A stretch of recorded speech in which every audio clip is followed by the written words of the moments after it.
Good afternoon and welcome to Building Power.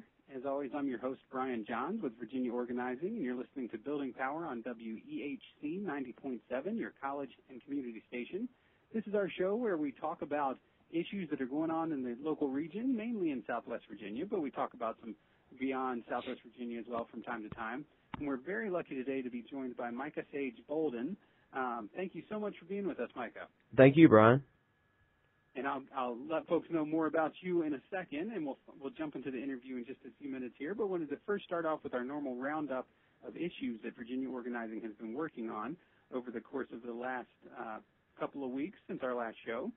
First off, we've got a lot of activity happening again on the proposed gas drilling changes, hydrofracking proposals in Washington County. We have a moratorium currently in place, but at the end of last year, the Washington County Board of Supervisors voted to send that back to the Land Use Steering Committee.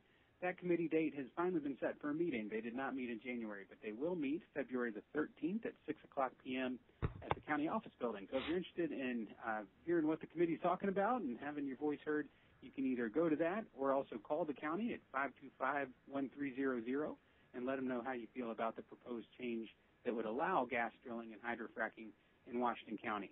We also have a meeting next Tuesday night. If you have any interest in that, let me know. You can always find my information on the Virginia Organizing website or just contact me here at the station. So those meetings are coming up next week. On top of that, we've got the ongoing General Assembly session. And so General Assembly is currently happening in Richmond. It's every year our state legislators head up from Southwest Virginia and all over the state and meet for 46 or 60 days. This year is the 46-day version. We just passed Crossover Day, which is when every bill that starts on one house has to be acted upon or passed to the other house, so either killed or passed. And so that happened just this past week. So we have a lot of legislation that's switching across the aisle there, House legislation going to the Senate, Senate to the House. There have been a lot of surprises this session, and we will have a session or an episode totally devoted to one of our shows totally devoted to talking about the General Assembly. The big thing we're still working on is Medicaid expansion, and we will know more in a couple of days whether or not that is included in the budget amendment for Medicaid expansion coming up. And we've been strongly encouraging all of our folks to do that, our legislators down here in Southwest Virginia, especially not delaying. One of the proposals on the floor is to delay expansion of the Medicaid program until July 1st of 2014. Our point is that we've been delaying this and trying to figure it out for 3 or 4 years, and there are 400,000 Virginians who would benefit if expansion happens. So we are encouraging our legislators to not delay. Starting January 1st, every day that we delay Medicaid expansion, the state of Virginia loses $5 million. $5 million a day that the federal government will be sending to Virginia to expand our Medicaid program if we do not do it by January 1st of next year. So we're working on that really hard, and we'll continue to do so. And like I said, we will have a full show talking about redistricting, talking about voter ID, talking about all kinds of other payday lending, other issues we've been working on probably in the next couple of weeks here to let folks know where that is. But without much further ado, I wanted to welcome Micah-Sage Bolden. He is a student at King College over in Bristol. He's also a very accomplished student. He's the executive editor for the Security Intelligence Studies Journal, and he's also been published with Dr. Joseph Fitzanakis, who, if you've listened to the show, he's been on at least once, maybe a couple of times, Dr. Fitzanakis, to talk about the work he's done on the intelligence community. And he and Micah-Sage also worked on a piece called Social Networking as a Paradigm Shift in the Tactical Intelligence Collection. And so Micah is he's a jack of many trades. I met you, Micah, through APEC, Appalachia Peace Education Center, and lots of other things going on, but wanted to have you on today in particular because you're doing a big project, and your current project is on the Fourth Resurgence of the Ku Klux Klan, and we wanted to hear about that and what you're learning, and we'll jump into that in a second, but I wanted to again welcome you, Micah. Oh, thank you very much, Brian. I appreciate being on the show. And I appreciate you taking out time to do this with us. And this seems like one of those topics where we may want to have you back too. It seems very expansive. So I look forward to talking to you about it. I also want to start though where we start every show, which is asking folks where you're from originally, and if not from Southwest Virginia, what brought you to the region? Well, I'm originally from Knoxville, Tennessee, and I moved here about 4 years ago to attend King College, which actually just changed its name to King University, so I guess I attend King University now.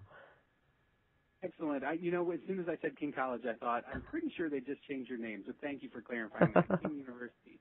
So you got here, what'd you say, 4 or 5 years ago, and have been around and also been attending King University that time? Yes, sir. Excellent. What are you studying, Micah? What did you come to school, and this is often two different answers. What did you think you were going to be studying when you got here, and what has ended up being your major and your concentration of study?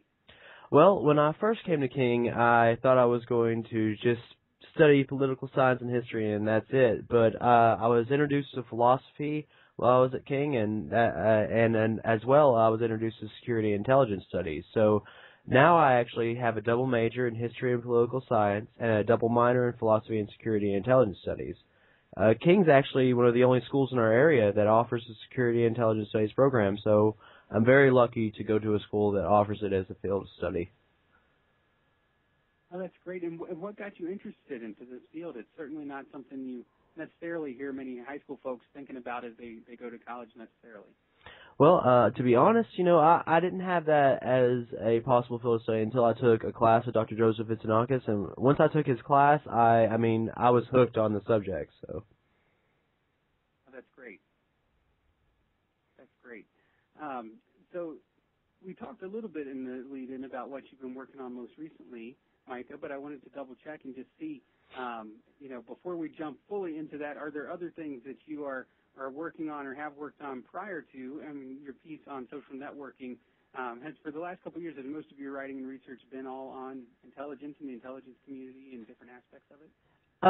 I've had a lot of different things I've focused on. One thing I have focused on is in philosophy. I've actually presented at a couple of academic conferences on philosophy, specifically on how to adapt just war theory to the modern security landscape.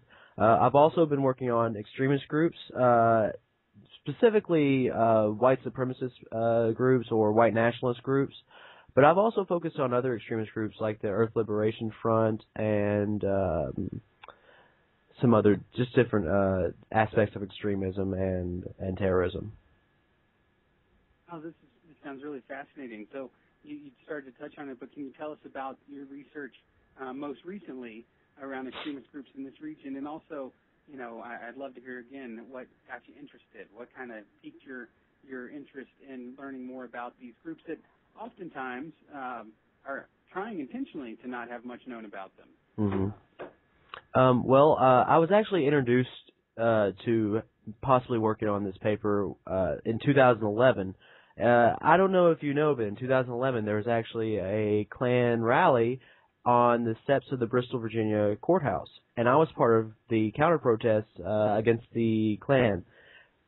After I saw that, when I first heard that they were going to have a rally, the first thing that came to my head was, wow, they still exist. But when I got there and I saw the people there for the protests, and it just really opened my eyes to, wow, maybe this is still a problem in our area. So I'm currently working on a paper called the Fourth Resurgence of the Ku Klux Klan in Southern Appalachia. And it examines the growing proliferation of white nationalist groups operating under the name of the Ku Klux Klan in our area, and it connects this disturbing trend to a nationwide increase of extremist groups. In many ways, our regional extremist groups are really similar to others across the country, but the groups in this area have a distinctly Appalachian sense of place, and this plays a part in how they organize and how they carry out their actions. Wow, that's fascinating. And you mentioned the 2011 rally. What was was there an event that spurred that, or did you find out why they were there in Bristol? Well, the rally was carried out by a group called Virgil's Loyal White Knights, and it's a smaller Klan organization that's centered in Dungannon, Virginia. It was part of the rally itself was part of a series of rallies that occurred across the region in that summer. And it was just part of a larger effort by the organization to spread its message and to try and recruit new members. Wow. And so that was part of a large effort. Then you mentioned the Fourth Resurgence, and I want to ask in a second about the first three. But is there a date that, is widely accepted as when this resurgence has started to happen? was that 2011, was that also a part of this resurgence recently? And if that was, when before that did it start? Well, the SPLC, the Southern Poverty Law Center, actually did an article in 2007 documenting an explosive growth in extremist groups, and I actually traced the growth of Klan groups in our area to 2007 as well. Following the election of President Barack Obama, we saw a massive increase in these extremist groups. Actually, I have numbers from the SPLC that says that as of 2011, there's been a 53% increase since 2000. So between these, in 11 years, we saw a 53% increase. We also now have record numbers of extremist groups in our country, but we can trace this growth really to 2007. Wow, and so you mentioned to me earlier when we had talked off air about this that was one piece of the what's being attributed to a growth and a resurgence happening was the election of President Obama. That there were also some other pieces of that, and I'd like to hear more about that. But I did want to clarify, when you're talking about a 53% increase, is that an increase in organizations? Is that an increase in individuals who have identified themselves? What exactly is that increase? That increase is in organizations, identified extremist organizations by the SPLC. So it's specifically looking at groups and not necessarily individual radicalization. Gotcha. And you mentioned the SPLC, and again, that's the Southern Poverty Law Center, and I'd encourage folks, I believe, Micah, you know better than I do, is that's something people could Google, and they've got all kinds of watch lists and research that is a good jumping off point if you are interested in some of this. Is that correct? Yes, sir. If you want to know anything about extremist groups in our nation, the first place you should look is the Southern Poverty Law Center. They have a plethora of resources, online and offline, and they do just a really amazing job of documenting these groups across the nation. I don't know how they do it, but they do a really fantastic job. So you jumped off there and you attended and saw and were protesting, counter-protesting. It sounds like the rally in 2011. I'm sure, doing work on extremist groups in other places and growing up in East Tennessee, I'm sure you were already had heard of the KKK. But it spurred you to research it more. And could you tell our folks about, you mentioned this is the Fourth Resurgence. Could you give us a little bit of historical context of when the Ku Klux Klan first came about, maybe when those first three happened and what they were in response to? Right. So, like you said, we're experiencing a fourth resurgence of the Klan today. The first one, of course, was the initial founding of the Klan in Pulaski, Tennessee in 1865, which was founded in reaction to Reconstruction. The Klan then experienced a boom in the 1920s, and during the second wave, they actually controlled a startling number of local governments across the country, as well as many seats in the U.S. Congress. The second wave ended due to a series of sex scandals, internal battles, as well as newspaper exposés. The third resurgence occurred during the 1960s as a reaction against the civil rights movement. And it was during this time that several murders and bombings were committed by the Klan. And although since the 1970s, the Klan's been weakened by continual infighting and court cases, as well as government infiltration, we've seen an increase in Klan membership in our area, as well as some other disturbing trends, like I said, that coincide with the 2007 explosion of extremist groups documented by the SPLC.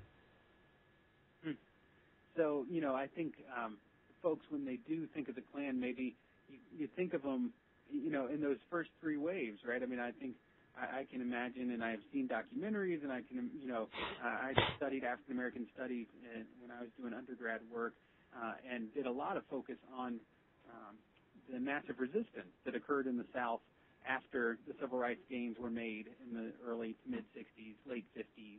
And so you have these pictures in your mind. Often, those pictures in my mind, at least, are black and white. In some ways I'm thinking that means I think of it as something that's in the past. Right. And I think, it is somewhat ironic as well that with the election of our first African-American president, many folks were saying, okay, race is one of those things that we've gotten beyond, racism in particular. And I know you and I have talked about how that's one of our pet peeves, that we feel like it's definitely not something we've gotten beyond. And this seems to be evidence of that, that this is something that's very real still out there, that folks are forming these groups and for many reasons starting to identify with other folks in similar beliefs that are extreme, that are on the extreme edge. So you've noticed a big increase. You were talking about some of the increase locally, and you said that's also happening nationwide? Yes, sir. We've actually, a good example is that we have a number of groups that started out, as of 2007, 2008, they had maybe 4 or 5 different branches of their organization, maybe spread out across 5 states. But we've seen some of these groups spread to almost every state of the United States, as well as in Europe. I mean, so that we've seen groups go from small regional organizations to nationwide organizations in under 10 years. And how is some of that growth occurring? Well, online? Is it physical meetings? How that's a big growth in just a shorter period of time. Yes, sir. It's an amalgamation of things. Like you mentioned, online is. I mean, the new generation of these organizations know how to utilize digital media and communication technologies to extend their message. Although when you go online and you look at their websites, they're pretty primitive websites. They're very effective for recruiting radicalized people. Additionally, they have a lot of physical propaganda actions. So I'm sure you've heard in this area, we've seen a large increase of people of the Klan leaving leaflets or pamphlets in people's yards and going door to door, having more and more demonstrations. We're also seeing a large increase in their number of trans group rallies. So they've been just in this last summer, they've had a number of large rallies in order to try and recruit new members and spread their message. So it's just it's an amalgamation of different things, but it's scary how well they're combining these efforts to increase their membership. I wanted to take just a second to pause and let folks know you are listening to Building Power on WEHC 90.7, your college and community station. I'm your host, Brian Johns, with Virginia Organizing, and we are here today talking to Micah-Sage Bolden, who is a local student at King University. He's about to graduate this upcoming semester, at the end of the semester here. His last big project has been research on extremist groups, and in particular, his paper right now, I don't know if it's a working title or not, Micah, but I'll call it your paper on the Fourth Resurgence of the Ku Klux Klan in Southern Appalachia. So we were just talking about some of the first resurgences, or first, initial activity of the KKK, what led to that. We've also been talking a little bit about some of the group's growth, in some ways astronomical growth in the last decade or so. Mike, I wondered if you could step back. You mentioned radicalized individuals, and I think that's a great way to put it. What are some of the things that would lead someone to be radicalized and to look for this type of group? That's a really interesting question. There was actually a groundbreaking study done by a scholar named Ramon Spage, and he did a study on lone wolf terrorism, and he identified several factors that lead individuals to be radicalized. But it comes down to, you can attribute it to possibly a personal tragedy. Maybe someone lost somebody, or maybe they just feel like hopelessness in their life.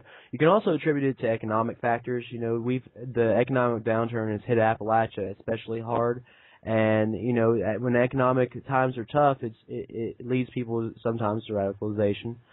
We also have seen increased tensions due to demographic changes. So we're seeing larger and larger amounts of immigrants from Latin America coming into the country, and for people that are part of these groups, or that perceive these new immigrants to they perceive them to be maybe taking their jobs or to be threatening their livelihood. It fosters this radicalization. It seems like to them they feel like they're being attacked or being marginalized. So, but there are just a large number of factors that could lead to someone being radicalized. In fact, research shows that these organizations many times can act as almost as radicalization centers. So an individual joins these Klan groups, and they're further radicalized, and they can come to the point where they're too extreme even for that group, and then they'll leave and they'll join another extremist group that might be more prone to violence or more radical. So they almost incubate some of that insecurity and fear that folks might have, and kind of give it a scapegoat, it sounds like. Right. Now, you mentioned in the past, that I think you alluded to the fall or the downturn of the KKK in a couple of different instances, and you mentioned infiltration by undercover government folks. You mentioned just more, light shed on the subject. Are there other characteristics have you seen that have led to a downturn in the past, and is that something that we're hoping to see? I would think generally the hope is that we see this downturn again. Is there a way that the SPLC or other folks have talked about countering the influence of the Klan? That's a really interesting question because, we could look historically, and historically the Klan's resurgence has been countered by media efforts to expose the Klan, by community efforts to counter radicalization, just giving people an option, giving people something to do in their community, or a sense of place or a sense of group connectedness can go a long way in countering this radicalization. Like I said in the past, we saw that the growth of the Klan in many ways was countered by a collective effort by the community, by law enforcement, and by the media to expose their ideologies and the violence that was committed by them, and then marginalize them as a viable group to follow. What would be one of the most surprising points in your research, Micah, for folks to hear about? Because I think this is something, again, that people have known that the KKK has been out there. I remember in the mid-'80s, there was a Klan march down the street in the main town where I was living, and even then, as a 6 or 7 year old, the feeling was, oh, my folks are telling me these folks are marginalized. People have different notions of the Klans out there. Are there anything that would surprise people in what you've been studying recently? Well, actually, almost every time I tell someone that I'm working on a research project on the Klan, they're really surprised, because I think that most people assume that the Klan is died out, or that there's such a small group that they're not a factor. I think the thing that most people would be surprised about is just the level, the amount of increase of membership we've seen, and the amount of increase in actions we've seen. Like I said, that most people probably assume that the Klan has died out, but it's not true at all. Another thing I think that people would be surprised is that the Klan today is a lot different than the Klan from the 1960s and the 1970s. The issues they're addressing are different. The language they're using is different. And in fact, I would say that you could probably, if you put a radicalized militia member next to a Klansman today, you probably wouldn't see very many differences between their ideology. Wow, and it I'm sure you and your research have seen ties between extremist groups, and you just named two different ones that you would initially, I would think those are somewhat different extremist groups, the Klan versus a radicalized militia. But you're saying that there is more similarities there than you would think. Yes, sir. And actually, traditionally the Klan has worked to separate itself from other extremist groups. So, for instance, if you had asked a Klansman in the 1960s or 70s if he had ever coordinated with let's say a neo-Nazi or a National Socialist Movement member, they would probably say no. But today we're seeing more and more overlap between these extremist groups, and also more and more cooperation in actions and propaganda actions, and also in just rallies. And then we're just seeing more and more coordination between these groups. So, Mike, I didn't give you this question ahead of time, so you can totally say you're going to punch it formed yet. But what is your conclusion? What are your kind of closing thoughts on this topic as you're trying to wrap it up in this paper? I'm going to be very cautious in saying my conclusions, because I'll be honest that I've not made all of my conclusions quite yet. But I will say this. I'll say that the popular attribution of racism and as an impetus for this resurgence isn't necessarily the only factor. We need to address that This resurgence is also caused by economic factors as well as political factors.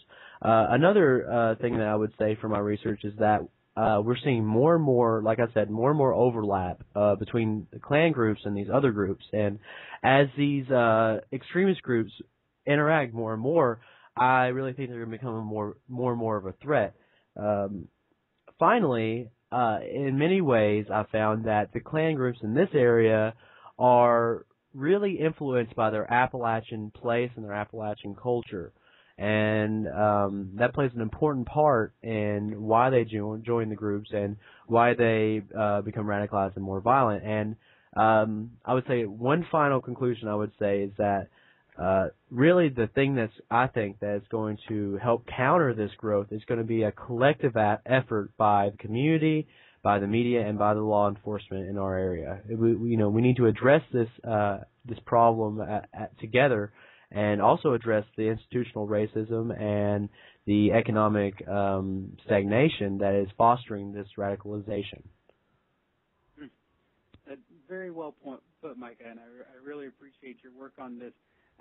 Are there places where folks can go if they do, if they're living somewhere and they're concerned about this issue? Is the SPLC the best place? I know, like I said, they do have a watch list and things like that.